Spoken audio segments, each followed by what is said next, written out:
Au nom du Père, du Fils et du Saint-Esprit, ainsi soit-il. Mes bien-aimés, le Christ a souffert pour vous, dit saint Pierre, et vous a montré l'exemple pour que vous marchiez sur ses traces. Eh bien, nous allons aujourd'hui illustrer ces propos avec des mots, avec des lettres de sainte Catherine de Sienne, puisque nous fêtons aujourd'hui sa fête. Et nous verrons que les paroles de consolation, des paroles d'édification ne sont pas réservées aux ministres de l'autel, aux prêtres, mais que Dieu donne ses lumières à qui il veut et comme il lui plaît. Et nous verrons que sainte Catherine de Sienne, cette simple religieuse, mais haute mystique, eh bien, a su être elle-même le bon pasteur auprès même des pasteurs de l'Église, parce que, eh bien, justement, elle était complètement configurée au Christ et elle suivait les traces du Christ. Et donc, pour cette raison-là, eh bien, elle faisait l'office du bon pasteur. Je vais juste citer trois extraits de parmi ces nombreuses lettres, 3 lettres qu'elle a écrites à 3 prêtres différents. La première lettre est adressée à un moine chartreux qui se trouvait en prison, retenu injustement pour des raisons certainement politiques. Je n'ai pas réussi à avoir exactement les mêmes motifs, mais la lettre montre qu'il est plutôt victime d'une injustice. En tout cas, ce moine chartreux est en prison et il en souffre. Voici ce qu'elle lui a écrit.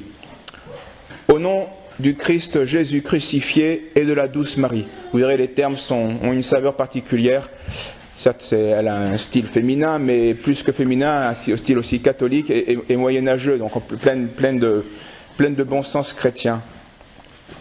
Mon bien-aimé frère en Jésus-Christ, moi, Catherine, servante et esclave des serviteurs de Dieu, je vous écris et réconforte dans le sang précieux de son Fils, avec le désir de voir votre cœur et votre âme unis et transformés dans l'amour immolé du Fils de Dieu. Et ces mots, nous les connaissons, mais venant d'une sainte, ils prennent tout de suite le vrai poids qu'ils ont. Vous voyez comment elle s'adresse, elle n'a encore rien dit, mais vous voyez, elle place le décor. Nous sommes des frères en Jésus-Christ, il y a le sang immolé de Jésus-Christ, il faut se transformer en lui. Vous voyez, avant de lui donner des conseils, elle replace le décor chrétien dans lequel nous vivons. Sans cet amour, en effet, nous ne pouvons ni obtenir la vie de la grâce, ni supporter les fardeaux avec une parfaite patience. Donc non seulement il faut aller au ciel, mais il faut supporter la vie sur terre, et ce n'est pas toujours facile. Pour cela, dit-elle, il faut regarder ce Jésus égorgé sur la croix. Alors, toute amertume se change en douceur. C'est l'alchimie chrétienne, c'est la seule manière de porter le fardeau et de changer nos amertumes. On m'a rapporté, dit-elle, les tribulations que vous endurez en prison. Mais est-ce vraiment, dit-elle, des tribulations ?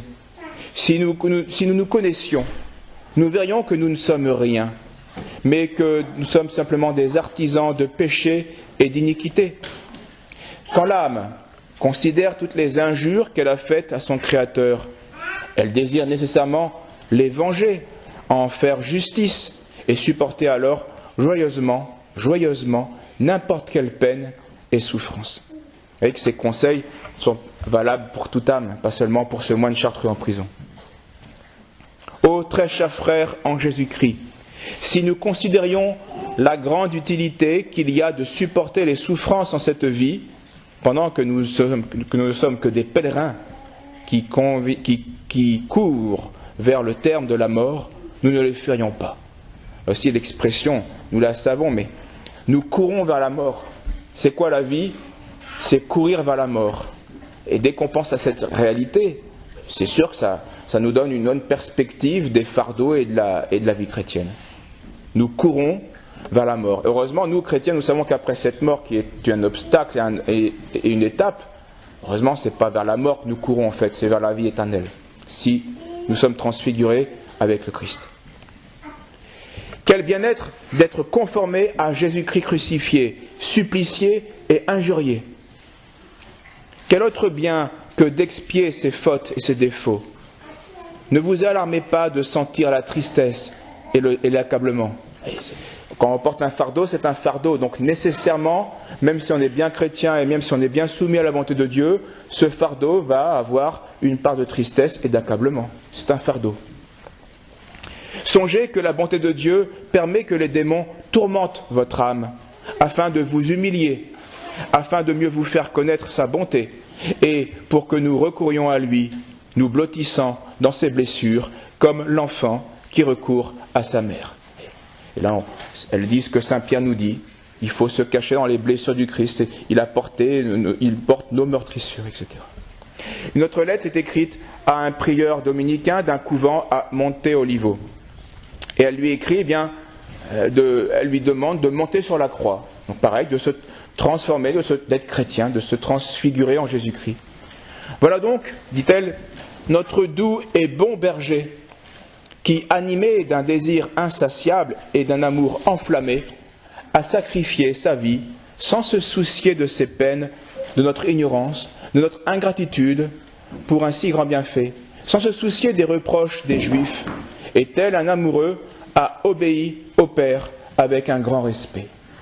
Et là encore, faites l'analogie, cette phrase et ce conseil, c'est ça, imiter le Christ. Il ne s'agit pas de remplacer la mission du Christ, ça c'était la mission du Christ. Donc nous n'allons pas remplacer ni le rôle du Christ, ni sa puissance, mais nous pouvons l'imiter en faisant simplement ceci.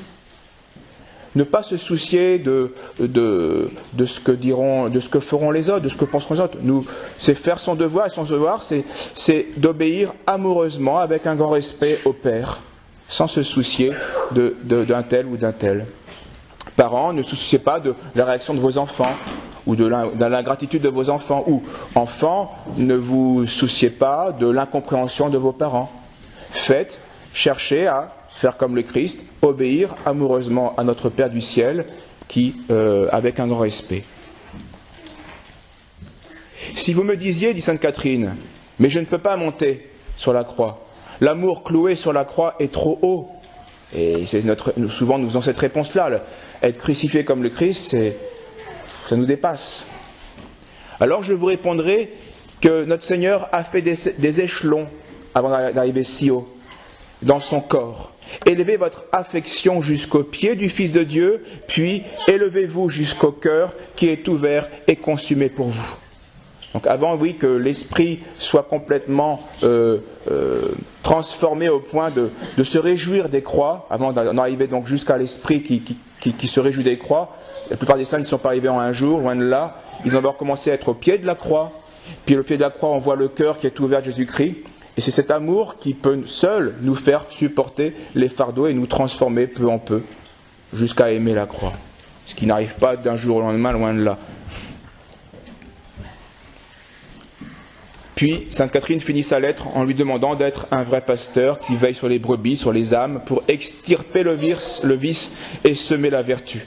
Et là encore, c'est le rôle de tout bon pasteur, de tout chrétien, chercher à extirper le vice, il y a une action négative, et l'action positive, à semer la vertu, par parole et par exemple. Enfin, l'extrait de la troisième lettre est adressé à son confesseur, c'est le frère Raymond de Capoue. Donc, à la fois elle se confessait à lui, où il était ministre de Dieu et qui l'a jugé et qui lui remettait ses péchés, mais là elle est en dehors de ce ministère, où c'est elle qui va donner des conseils spirituels à son confesseur Raymond de Capoue. Et elle lui donne la leçon suivante. Je vous écris avec le désir de voir en vous un véritable époux de la vérité. Mais je ne vois pas que nous puissions la goûter et la faire demeurer si nous ne connaissions pas nous-mêmes. C'est-à-dire, véritablement, comme nous sommes rien, et que notre être procède de Dieu, puisque nous savons qu'il nous a créés à son image et à sa ressemblance. Vous voyez que ça, c'est une vérité qui revient souvent. Nous ne sommes rien. Métaphysiquement, ontologiquement, essentiellement, nous avons tout reçu. Et si Sainte Catherine de Sienne répète cela si souvent, c'est parce que c'est notre Seigneur lui-même qui le lui avait enseigné. Et c'est la vérité théologique et philosophique. Et là encore, il suffirait pour se remettre, lorsque nous sommes distraits, pour se remettre dans un vrai esprit de prière, il suffit de repenser à cette vérité essentielle. Nous ne sommes rien. Notre être, tous nos mouvements en ce moment, toute notre existence, notre être procède de Dieu à chaque instant. C'est également la connaissance de nous-mêmes qui nous apprend que Dieu nous a créés une seconde fois en nous faisant renaître à la grâce par le sang de son Fils unique. Et ce sang nous manifeste la vérité du Père. Et cette vérité, la voici. Il nous a créés pour sa gloire, pour l'honneur de son nom, pour que nous participions à son éternelle beauté, pour que nous soyons sanctifiés en lui. Qui nous prouve cela? C'est le sang de l'agneau sans tache. Aucun clou n'aurait été assez fort pour le clouer et pour le river si l'ineffable désir qu'il avait de notre salut ne l'avait maintenu sur la croix. Et c'est très beau et c'est très vrai. Ce qui fait tenir Jésus sur la croix, ce n'est pas les clous des hommes, c'est son amour pour notre salut. C'est donc son ardente charité pour l'honneur du Père et pour notre salut qui l'y a enchaîné. La vérité s'est fait connaître dans la vérité, et non dans le plaisir, mais dans l'épreuve. Si cette vérité manque dans l'âme, c'est pour son châtiment, parce qu'elle aura méprisé le sang par aveuglement de l'amour d'elle-même. Beaucoup de choses où nous aurons été infidèles, ce seront la conséquence de l'amour excessif que nous avons pour nous-mêmes, de ce manque nous n'avons pas vu clair parce que nous n'avons pas été attachés à la vérité, et donc finalement au sang du Christ qui nous sauve. Enivrez-vous, dit Sainte Catherine, enivrez-vous du sang du Christ crucifié. Si vous deveniez infidèle, rebaptisez-vous dans le sang. Si le démon vous obscurcit les yeux de l'intérieur, lavez-vous les yeux avec le sang. Si vous tombiez dans l'ingratitude, devenez reconnaissant dans le sang. Moi, je veux du sang, et c'est dans le sang que je satisfais mon âme. Alors c'est une manière sanglante de parler, mais qui va dire user des mérites de la rédemption du Christ, de sa passion, des sacrements de la pénitence, de la contrition. C'est cela, aimer le sang, se laver dans le sang, etc. Se purifier. J'ai été abusé, dit-elle, et elle finit, et c'est ainsi sa lettre, j'ai été abusé quand je cherchais la vérité dans les créatures. Ce n'est pas dans les créatures que nous trouvons la vérité. C'est à travers les créatures que nous allons remonter à la vérité qui est Dieu, parce qu'il est la source de notre être, parce qu'il nous a créés 2 fois. La première fois selon la nature et la deuxième fois selon la grâce par la rédemption. Eh bien, bien-aimé, disait Saint Pierre, le Christ a souffert pour nous et nous a montré l'exemple pour que nous marchions sur ses traces, puissions-nous marcher ainsi. Au nom du Père, du Fils et du Saint-Esprit, ainsi soit-il.